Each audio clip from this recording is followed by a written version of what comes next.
Passionné de vallée de course au large, bonjour. Et bienvenue dans ce nouvel épisode d'Actu Large, l'émission sur l'actualité de la course au large normalement tous les samedis à 18h, mais en ce moment vous avez l'habitude, c'est plutôt le dimanche à 18h. Aujourd'hui, dans un premier temps, on va parler de la Transat Jacques Vabre qui s'est terminée. Ensuite, on va parler de la Clipper Wound the World qui est dans les mers du Sud, c'est super intéressant cette étape. Direction Fremantle, l'arrivée sera la semaine prochaine je pense. Ensuite, on va parler de l'Ocean Globe Race qui elle aussi continue avec sûrement une arrivée à suspense. Ensuite, on va parler du retour à la base qui est parti de Martinique direction de Lorient avec une belle bataille en IMOCA avec des petits retournements, des petits... Enfin voilà, c'est trop bien. Cette course elle est trop bien.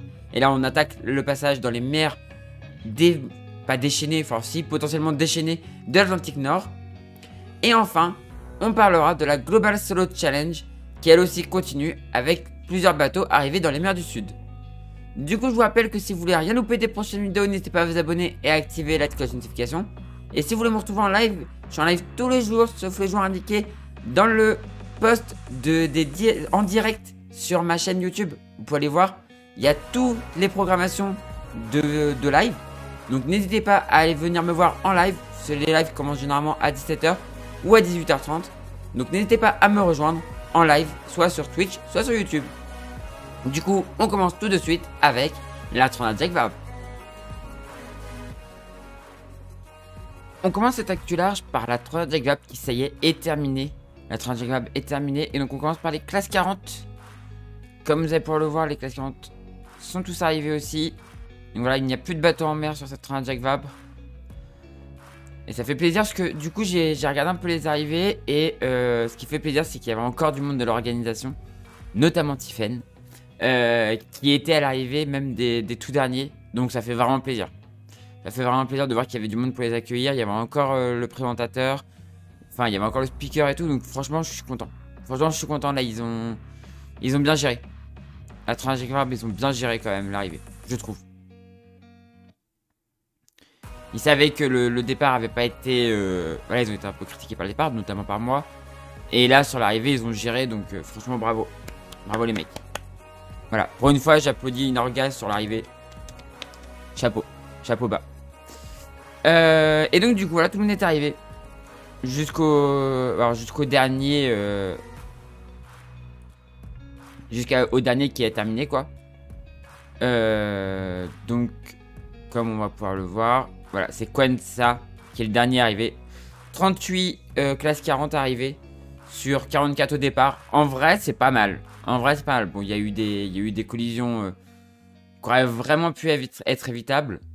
Mais 38, il y a eu des abandons qui auraient vraiment pu être évitables. Hein, comme November, par exemple. November, voilà, qui aurait vraiment pu... ça aurait vraiment pu me se passer. Enfin, voilà. Mais... Clairement, 38 bateaux arrivés sur 44, c'est vraiment pas mal du tout. Bravo à la classe 40, bravo les mecs d'avoir fait cette traversée. Franchement, GG. Et on a eu une belle course en classe 40. On a eu une très belle course en classe 40. On va regarder maintenant la fin de la course pour les IMOCA. Même s'il y a une semaine, il restait déjà plus qu'un seul bateau. Mais bon, bah quel bateau, hein. Quel bateau, c'est Tanguy, donc bah voilà. Hein. Et quelle arrivée de Tanguy. Quelle arrivée, à quelques heures près quoi. Il l'a réussi. Il a réussi à quelques heures près. Je suis tellement content pour lui. Vous pouvez pas savoir à quel point j'étais heureux pour lui.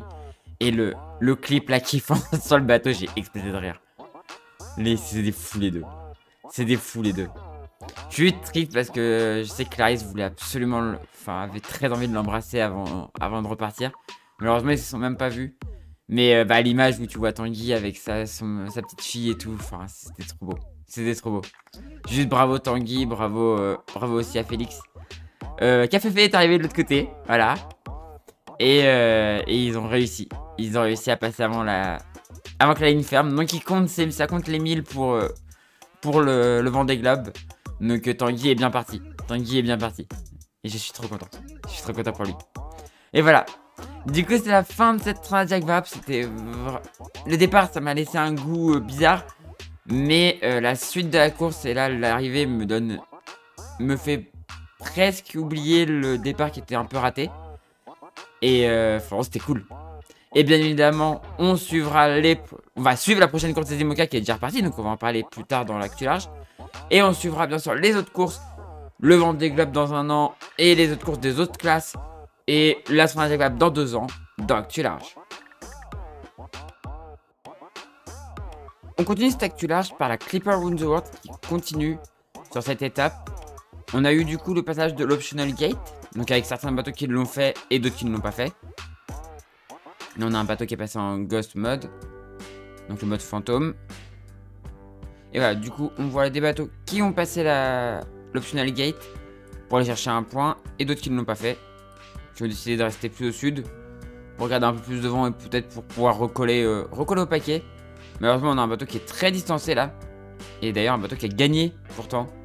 Le club de Punta del Este qui a gagné une étape mais qui là est très loin derrière. Je vais mettre la météo en vrai. Donc on voit que voilà, ça joue dans... Ça va tout droit. Ça va tout droit avec du vent bien orienté. Mais du vent de sud, ça veut dire que ça doit être du vent... il doit y avoir de la mer quoi. Ça doit être des moments avec de la mer. Et on voit que les dépressions vont plus vite puisque... On voit que le vent fort part vers l'avant. Et que derrière le vent change d'orientation petit à petit. Obligeant les bateaux à changer de cap. Et du coup là on arrive au début de la sprint. De la partie sprint. Et voilà la situation actuelle. Donc Halong Bay Vietnam est en tête. Il arrive le premier sur le start du sprint. Deuxième Zunai. Troisième Dart to Lead. Quatrième Kinjao. Cinquième Unicef. Sixième Benkezela. Septième Washington DC. Huitième Our East and Ocean. Neuvième Persévérance. Dixième place pour PSP Logistique. Et 11e place Yacht Club de Punta del Este qui a 375 000 du leader. C'est énorme. C'est assez énorme. Hein. Les écarts sont assez énormes. Donc comme vous pouvez le voir, ils arrivent sur l'Optional Gate. Et après, ce sera du coup la remontée vers l'arrivée. Il y a quand même encore 1500 000. Donc je pense qu'on les retrouvera encore dans une semaine. Vu les vitesses des bateaux. On va regarder un petit peu leur... Non, c'est pas ça que je voulais faire. On va regarder un petit peu la météo qu'ils vont avoir. En regardant un petit peu où est-ce qu'ils sont. Donc ok, je repère la dépression. Je suis pas au bon endroit. Ouais, ça c'est parce que j'ai regardé autre chose avant. Hop. Donc ils sont à peu près dans cette dépression là. Donc si on regarde, bah, en gros l'idée je pense que ça va être de rester le plus longtemps possible dans ce système de dépression. Ça a l'air d'être à peu près rectiligne, donc je pense qu'ils vont rester le plus longtemps possible dans ce système de dépression. Vous voyez là, ils vont rester le plus longtemps possible, je pense, au sud. Et il y aura sûrement une dernière remontée en fait. Je pense qu'il y aura sûrement une dernière remontée pour aller choper les vents par ici là. Il y a souvent du vent de sud le long de l'Australie. Donc je pense que l'idée ça va être de vraiment rester le plus longtemps. À part que là il y a un petit passage. Là il y a l'air d'y avoir un petit passage. Peut-être qu'il y en a qui vont tenter d'aller passer par ici. Ouais non, ça serait ouf derrière donc non. Je pense vraiment que ça va tenter de rester le plus longtemps possible dans ces flux là. Et ensuite remonter vers l'arrivée. À Fremantle. Ouais. Ça va rester très longtemps au sud et ensuite ça va remonter. Quoique là il y a une petite bulle sans vent. Mais qui va s'écarter je pense assez rapidement. Ah quoique. Mais ouais dans tous les cas je pense qu'ils resteront le plus longtemps possible. Et ils chercheront à traverser au plus court en fait. Ils vont chercher à aller au plus court dans la zone sans vent quoi.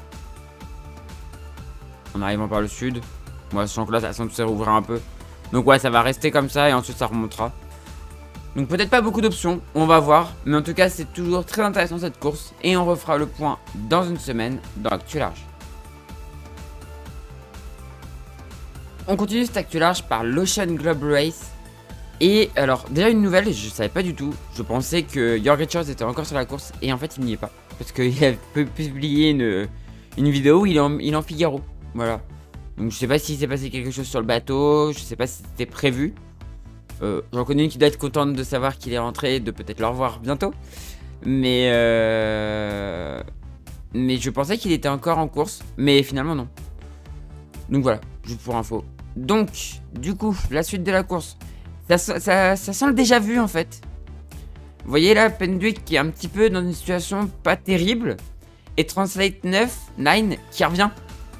Bien, ça a une odeur de déjà vu. Je sais pas si vous voyez de quoi je parle.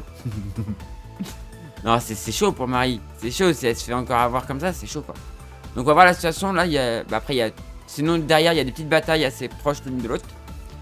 Très bateau, mais là, il y a une bataille à distance. Il y a des grosses options. Et on va voir ce que ça va donner, mais j'ai un petit peu peur pour Pendwick quoi. J'ai un petit peu peur pour Pendwick. Donc on voit qu'il y a vraiment 3 options. Il y a l'option nord de Pendwick, Spirit of Helsinki qui est au milieu, et Translate 9 qui est au sud. Triana a suivi au sud. Et ensuite un groupe là qui reste un peu au centre quoi. Et White Shadow qui est aussi assez au centre. Derrière on a toujours Explorer et Sterna qui font route. Et qui sont qui font comme ils peuvent quoi. Et Goodspeed qui est pas reparti. Je pense que clairement on le reverra pas malheureusement. Malheureusement pour eux je pense qu'on les reverra pas. On va regarder la météo du coup. On va regarder la météo. Alors windy. Enfin Ventet. Hop là. Voilà. Donc on voit que Pendwick actuellement est au près. Il va passer dans le passage ici. Entre la Tasmanie et l'Australie. Et derrière, Translate 9, en fait, cherche à aller chercher ces vents portants là. Donc, cherche à aller chercher du vent portant. Plus par là, je pense. S'il chope le vent portant, c'est fini pour Pendwick. Vraiment. C'est... Voilà. On va regarder la météo un peu plus tard, mais... J'ai peur pour Pendwick, clairement. Et on voit que c'est plus une stratégie un peu intermédiaire. Quand on rallonge pas trop la route en allant trop au sud. On va pas se mettre au près là-haut. Enfin, c'est plus intermédiaire, quoi. On va regarder du coup ce qui va arriver en vent. Non, ça avance quand même, mais... Ah. Ouais, non, ça sera quand même du près. Dans tous les cas, ce sera du près. Je pense pas qu'il y a moyen d'aller chercher ça.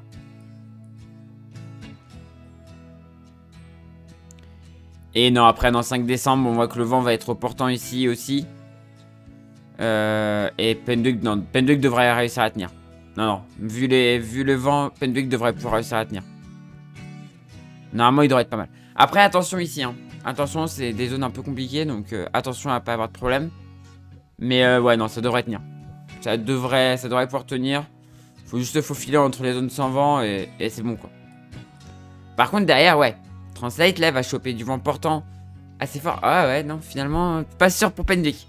Ah, ça va être chaud, ça va être chaud, ça va être chaud. On verra. Mais on voit que là, il y a une zone sans vent, là. Enfin, il y a une zone avec moins de vent ici. Si Translate arrive à passer et chope beaucoup plus de vent ici. Ah, il y a moyen que ça se joue à pas grand-chose. Il y a moyen que ça se joue à pas grand-chose. Eux, là, l'objectif, c'est de rester dans les flux de dépression ici, là. Ils vont garder les flux de dépression, pareil, pour aller choper ça, en fait. Pour aller choper ça.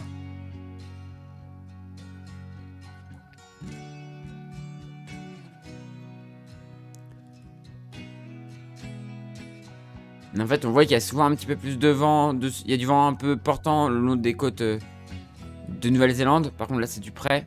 Et après, il y a une nouvelle dépression. Donc là, tout le monde sera à peu près au même... logé à la même enseigne, c'est-à-dire du près, du près. Et c'est là que Pendwick, pour avoir un petit avantage, c'est que s'ils sont un peu plus au nord, ils seront un peu moins au près, quoi. Ils seront au près plus débridés, quoi. Ils seront sur un près plus débridé que ceux qui sont au sud, quoi. Donc, à voir. Ça peut être très serré, l'arrivée, par contre. Ça peut être très serré. Donc eux derrière, l'objectif c'est de garder le système des dépressions le plus longtemps possible pour essayer d'aller potentiellement choper un vent portant. Éviter les zones de molle qui sont par là. Il y a souvent, je remarque quand même qu'il y a souvent un peu plus de vent le long des côtes là. Donc je pense qu'ils vont peut-être rester jusque là et après tenter de remonter. On verra. Par contre Pendwick, clairement l'objectif c'est de passer le plus vite possible et après il y a une petite zone de molle, passer entre deux et arriver à choper les vents derrière, quoi. Et jouer potentiellement avec les dépressions qui sortent. Et passer avec, donc, d'abord dans du vent du près, puis du portant, enfin, voilà. Mais ça risque d'être très intéressant, quand même, hein. Ça risque d'être très intéressant. Et on voit la situation au 12 décembre avec du vent portant. Donc ça, pour les bateaux de l'arrière, je pense que ce sera pas mal. Je pense que le 12 décembre, c'est quand?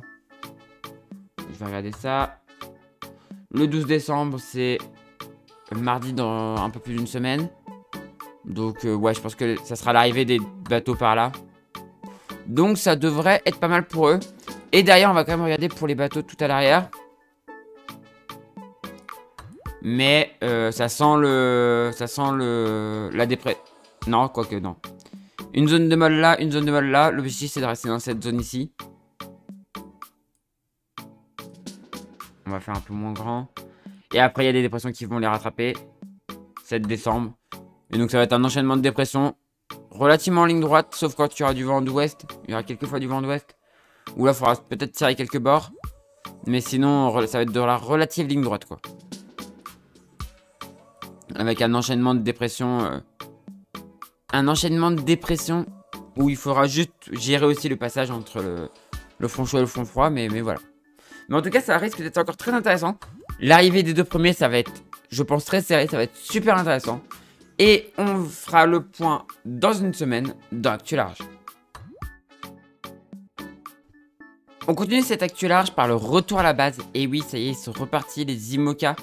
Après leur tournoi de Grab, c'est reparti. Avec un très beau début de course de Charal. Mais aussi, je trouve, voilà, bisous les rageux. Un très beau début de course de Clarisse. Malheureusement, elle a eu un problème technique. Elle a eu la base de riz qui a pété. Et du coup, elle a perdu pas mal de terrain. Alors qu'elle avait fait un début de course juste sublime. Et malheureusement, elle a perdu. Et regardez qui c'est qui est parti derrière et qui suit. Tanguy, qui a fait une escale de 10 heures. Voilà. Il a fait 10 heures entre les deux. Et il est reparti tout seul. Bon, il dit que la première nuit, ça a quand même été dur. Hein. Encore qu'il commence à se relâcher et d'un coup, il repart. C'est dur. Mais voilà.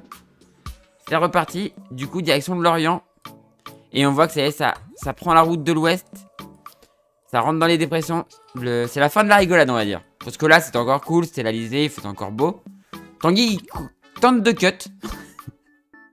Tanguy, il tente de cut pour essayer de rattraper les derniers, quoi. Je suis sûr qu'il va le faire. Hein. Je suis sûr qu'il va essayer de rattraper les derniers. Et il manque encore un bateau sur la course. C'est Jean qui est arrivé, du coup, en Martinique il y a hier, je crois. Hier ou avant-hier. Et qui va repartir dans les prochaines heures. Qui a jusqu'à mercredi pour partir. Hein. Donc voilà. Pour se qualifier. Puisque lui, c'est vraiment une course pour se qualifier. Donc là, il va y aller en mode tranquille. Faut que je me qualifie au Vendée Globe, quoi.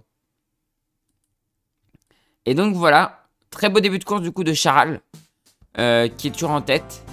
Suivi par Force the Planet, Sam Goodchild. Le bateau est toujours excellent. Hein.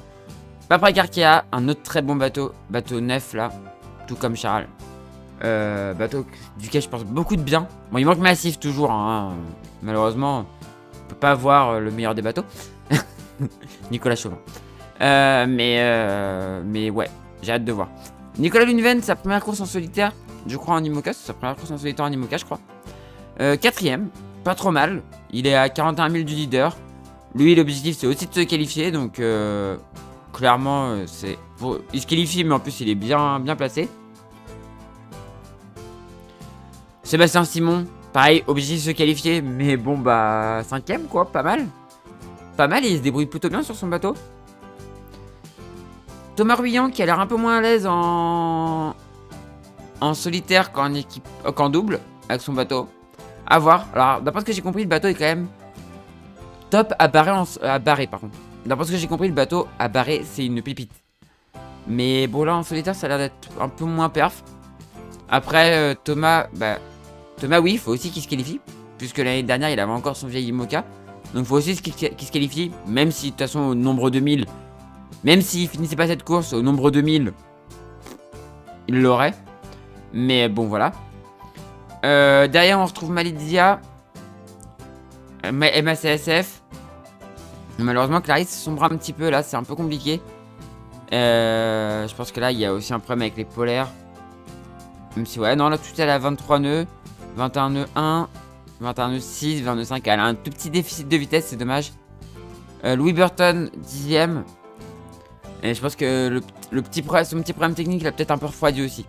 Je pense que le petit problème technique qu'elle a eu, elle l'a peut-être refroidi un petit peu. Dommage. Dommage. Et après, il y a aussi une histoire de positionnement. Hein. On voit MSSF qui est devant, mais qui est un peu plus sud. Et surtout un peu plus ouest. Un peu plus est, pardon. Donc c'est normal que ça soit devant. Mais une fois que ça va accélérer, elle va repasser devant.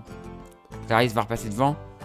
Pareil, groupe Apicil, je pense que pour l'instant, il est un peu plus nord. Quand ça va vraiment accélérer, je pense que techniquement, l'Occitane a un peu plus de vitesse, normalement. Et ensuite, on retrouve un groupe un peu plus distancé, mais qui revient un petit peu quand même. Pip Air, qui est accompagné par Romain Attanasio, qui est souffrant, je crois. DMG Mori, toujours, donc Jiro Shirashi, en tête d'un autre groupe. Qui est où il y a les premiers non-foilers. Violette d'Orange. Violette. What? Juste Violette, je suis en mode what? Franchement. Elle débarque. Elle me fait trop penser à ceux qui. Bah, par exemple à Benjamin Ferré. Ou à Guirec. Qui première course en IMOCA font une course de folie. Et là, Violette est en tête des non-foilers. Enfin, 16e. 18ème, elle est en tête des no-foilers. Elle est en train de faire une course de folie. Elle laisse deux foilers derrière elle. Hublot et l'ami Caline Arnaud. Arnaud va falloir dépasser là, par contre. Faut pas finir derrière les dérives. Et Louis Duc qui a tenté une option un peu plus courte. Qui tente de passer un peu plus à l'intérieur. Ça peut peut-être marcher. Pareil pour Guirec Soudé, mais qui est un peu plus loin. Je pense pas que ça marchera. Et là, on a un groupe emmené par Conrad qui emmène derrière lui Antoine Cornic et Manuel Cousin. Et derrière, on a une petite bataille entre Sébastien Marseille et Xavier Quiroz. La petite bataille entre Denis et Fabrice Amedo qui a eu un petit problème, comme on peut le voir. Il a fait une trajectoire un peu bizarre pendant quelques heures. Là. Voilà, ici, là, il a fait une trajectoire un peu bizarre. Derrière, on retrouve Jin Kung-Zu qui est juste derrière François Guiffan. Et derrière, on a Tanguy qui revient. Qui va revenir, je pense, assez rapidement. Il a 16 nœuds 3 quand là, ils sont à 14 nœuds 8. Il leur reprend 2 nœuds actuellement. Là, 12 nœuds. Donc, il va revenir. Je sais qu'il en est capable. Et il va le faire. On va regarder du coup la météo pour les prochaines heures. Donc, pareil, je suis toujours obligé de faire un F5 avec ce système. Hop. On va regarder la météo pour les prochaines heures et pour les prochains jours. Donc bah clairement l'objectif c'est d'aller chercher les dépressions qui sont ici. Il y a un passage là. Tanguy il cherche à aller cut au plus court. Pour essayer d'aller choper la dépression le plus vite possible. Et essayer de revenir dans le paquet. Et je pense qu'il va le faire et bien le faire. Comme on peut le voir, la dépression là elle avance. Mais bah, l'anticyclone il bouge pas trop quoi. En fait il y a vraiment un passage là. Une dépression et un anticyclone ici quoi.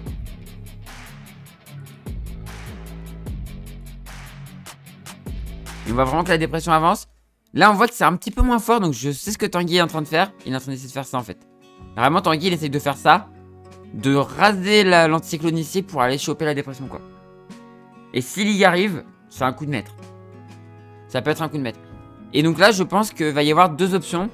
Il y a ceux qui vont chercher à rester en limite pour pas se prendre devant trop fort. Et il y a ceux qui vont attaquer et qui vont aller chercher les vents plus forts un peu plus au nord. Donc par ici par exemple.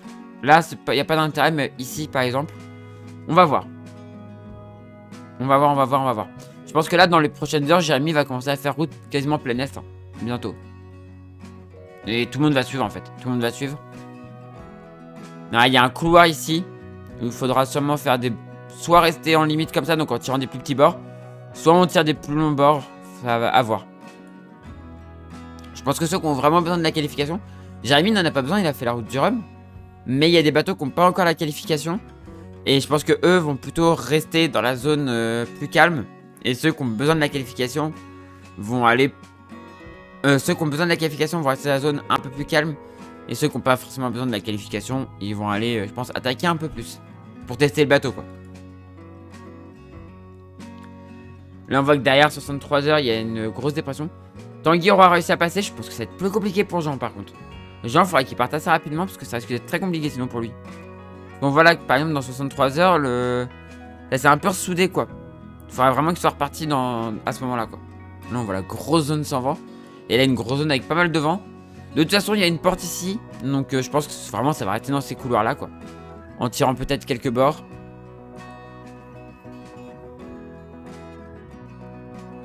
Ouais, ça va rester là, je pense. Ça va pas aller chercher là-dedans. Là, il y a 60 nœuds. Je pense pas qu'il y aura un fou pour y aller, quoi. Donc là, du coup, il y aura une mer qui sera relativement calme. Enfin, relativement calme. Qui sera plus sage, on va dire. Et de toute façon, ici, ils peuvent pas y aller parce qu'il y a les portes. Donc, ils vont rester là, tirer des bords. Pour aller passer cette porte aux Açores, cette porte ici. Et ensuite, l'arrivée à Lorient. En tout cas, ça va être très intéressant, je pense. On va voir les options, du coup. Ceux qui vont chercher à aller dans le vent fort. Il y aura toujours du vent, par contre. Il y aura vraiment toujours du vent, donc ça va aller très vite maintenant. Ça va aller très vite, je pense que dans une semaine, il peut déjà y avoir une arrivée. 2700... 2000... Ah, peut-être pas, on verra. Mais parce que là, je pense que ça va vraiment bombarder. Charal est à 8 nœuds 1. Oh, attendez, par contre, je viens de voir la vitesse de Charal. 8 nœuds 1, 19 nœuds sur 4 heures. 21 nœuds... Ouh là là, ça sent le problème sur Charal. Ça sent le problème sur Charal, par contre. Je viens de me rendre compte. 21 nœuds. Soit il y a un problème... Soit il est en train de faire un changement de voile, mais ça m'étonnerait. Ça sent l'avarie là. Oh, j'en connais un qui doit pas être bien. J'en connais un qui doit pas être bien là. Mathis, courage. Si c'est ta courage. Mais ou alors il est sous un grain. Ça se peut aussi. À voir en tout cas. À voir. Mais en tout cas, ça risque d'être très intéressant cette traversée. Ça va aller très vite, je pense. Et on verra comment ça se passe ou comment ça s'est passé dans une semaine dans Actu Large. On finit cet Actu Large par la Global Solo Challenge qui continue elle aussi. Et du coup, ce qu'on va faire, c'est qu'on va faire une première partie ici avec les deux premiers. Et ensuite, on fera les bateaux qui sont dans l'Atlantique pour pas en oublier quoi. Donc voilà, les deux premiers bateaux qui sont dans les mers du Sud. Et ça arrive en Tasmanie, mais ça y est, ça rattrape fort. Hein. Le deuxième est en train de rattraper fort. Et voilà la situation actuelle. Donc Bendigedig toujours en tête. Et Mowgli qui revient assez vite.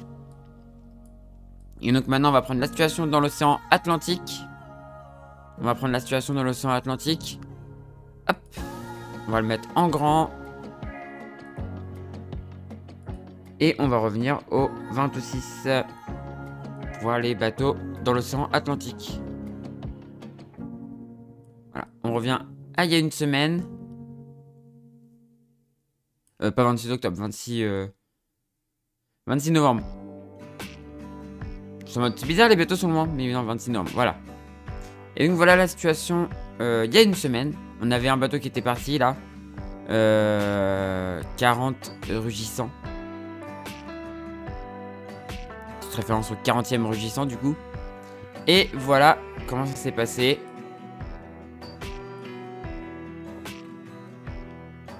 Et voilà, comme prévu, des bateaux qui rentrent dans les mers du Sud. Et voilà la situation du coup actuelle. La situation actuelle de la course. Donc on a vu les premiers. Et là on retrouve première lumière. Donc ici.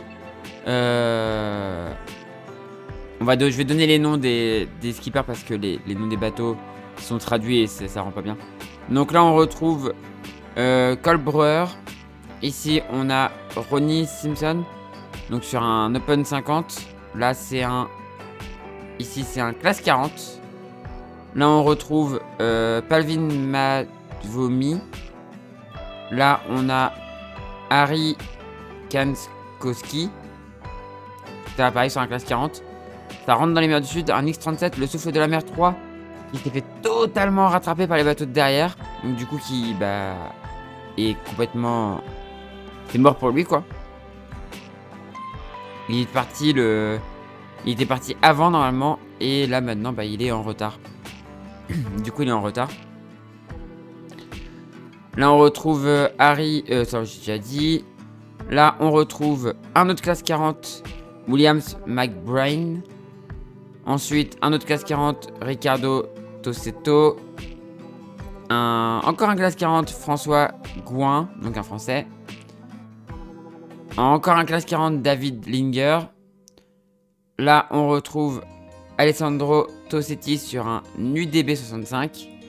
Là, on va retrouver Andrea Moura sur son Open 50 Vento di Sardegna.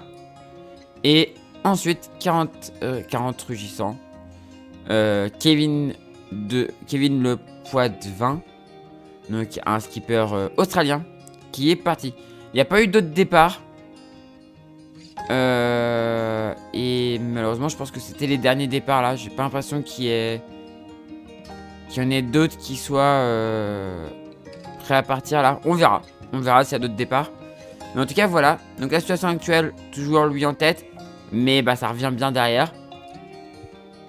On a malheureusement Vent Solaire.